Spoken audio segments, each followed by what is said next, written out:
Anantapuram mayor Waseem పదవికి ముప్పు వచ్చిందా? పార్టీలోనే అసమ్మతి కార్పొరేట్లకు బయటకు నుంచి టీడీపీ కార్పొరేట్లు కలిసి మేయర్ను కిందకి లాగేందుకు రంగంలోకి దిగారా? ప్రస్తుతం ఈ ప్రశ్నలకు అవుననే సమాధానం బలంగా వినిపిస్తోంది. అవిశ్వాస తీర్మానం పెట్టేందుకు ఇప్పటికే ప్రయత్నాలు జరుగుతున్నాయని తెలిసింది. మేయర్పై అవిశ్వాసం పెట్టాలంటే కనీసం 26 మంది కార్పొరేట్లను సంతకం చేయాలి. అవిశ్వాసం వేసిన రోజున ఎంపీ ఎమ్మెల్యేలు కలిపి మొత్తం 34 మంది హాజరైతే అది చర్చకు వస్తుంది. అయితే అంతమంది ఒక్క రోజులో చేరతారా, లేదంటే మాటలతోనే వదిలేస్తారా అనే సందేహాలు వ్యక్తమవుతున్నాయి. ఇక ఇదే అంశంపై మరింత సమాచారాన్ని మా ప్రతినిధి ప్రకాష్ అందిస్తారు. ప్రకాష్. రైట్ దేవిక, మనం అనంతపురంలో చూసుకున్నట్టయితే ప్రస్తుతం అనంతపురం మున్సిపల్ పాలక వర్గంలో రాజకీయ పరిస్థితి చాలా వేడెక్కిందనే చెప్పుకోవాలి. మేయర్ వసీం పదవి ముప్పులో ఉందనే వదంతి మనకు చాలా గట్టిగానే వినిపిస్తుంది. ప్రచారం జోరుగా సాగుతుంది. పార్టీలోనే కొంతమంది అసమ్మతి కార్పొరేటర్లు ఎవరైతే ఉన్నారో వారు బయటికి వచ్చి టీడీపీ కార్పొరేటర్లతో కూడా జత కలిసి మేయర్ ని కిందికి లాగే ప్రయత్నం చేస్తున్నారనే మనకు చాలా వదంతులు అయితే వినిపిస్తున్నాయి. ఇది వాస్తవమా లేదంటే వీళ్ళు ఒక రాజకీయ డ్రామా అనేది ఇంకా బయటపడాల్సింది. అవిశ్వాస తీర్మానం పెట్టడానికి ఇప్పటికే గ్రౌండ్ వర్క్ జరుగుతుందనే ఆరోపణలు కూడా బయట చాలా చర్చనీయాంశంగా జరుగుతోంది.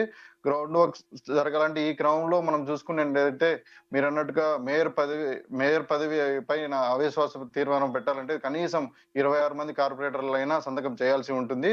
అంతేకాకుండా దేవిక, అవిశ్వాస తీర్మానం పెట్టిన రోజున దాదాపు మొత్తం 34 మంది కార్పొరేటర్లు హాజరైతేనే ఈ చర్చ జరుగుతుందనే విషయం తెలుసుకోలేదు దేవిక.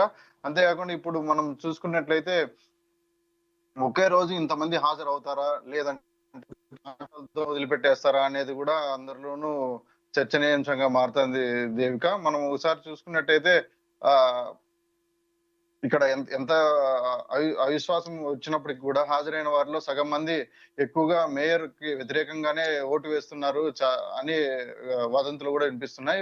మేయర్ పదవి పోతుందనే ఎక్కువ మంది చర్చ జరుపుతున్నారు. ఉదాహరణకు మనం చూసుకున్నట్లయితే ఈ ప్రక్రియ జరగాలంటే 35 మంది హాజరైతే 18 మంది వ్యతిరేకంగా ఓటు వేస్తే చాలు మేయర్ వసీం పదవి పోయినట్టుగానే మనం అనుకోవచ్చు. మరొకసారి మనం చూసుకున్నట్లయితే దేవిక, ఇప్పుడు మున్సిపాలిటీలో ఆఫీసుల్లో జోరుగా ఇదే చర్చ కొనసాగుతుంది. ఇది కాకుండా వేరే టాపిక్ ఏది లేదన్నట్టుగా అసలు సంఖ్య వీళ్ళు కూడబెట్టగలరా? టీడీపీ కూటమి ఎవరైతే ఉన్నారో వీళ్ళందరూ కలిసి ఒక సంఖ్యను కూడబెట్టగలరా, లేదంటే ఇది కేవలం రాజకీయ డ్రామాగానే చేయగలరా అనే ఉద్దేశం కూడా ఒకవైపు చర్చగా సాగుతుంది దేవిక. మేయర్ పదవి పోతే మళ్ళీ కొత్త మేయర్ ని మనం నిర్మించాలంటే అదొక పెద్ద సమస్యగా మారుతుందనే వాళ్ళు కూడా చాలా మంది ఉన్నారు దేవిక. ఆ రోజున కూడా దాదాపు ఒకే రోజు 34 మంది హాజరు కావాలంటే అది ఒక చిన్న ఆషామాషి విషయం కాదని కూడా చర్చలు సాగుతున్నాయి. అసలే అనంతపురంలో దాదాపుగా ఇది చూసుకున్నట్లయితే ఒక పొడి భూమి అనే చెప్పుకోవాలా. ఇప్పుడు రాజకీయ వేడి రాజుకోవడంతో ఇక్కడ అసలు ఇది చాలా నిజంగా మేయర్ పదవికి అయితే ఊడే స్థితి ఉందా లేదా అనేది ఇంకా ఒక క్వశ్చన్ మార్క్ గానే ఉంది. ఇది Devika, over to you. Right, thank you Prakash.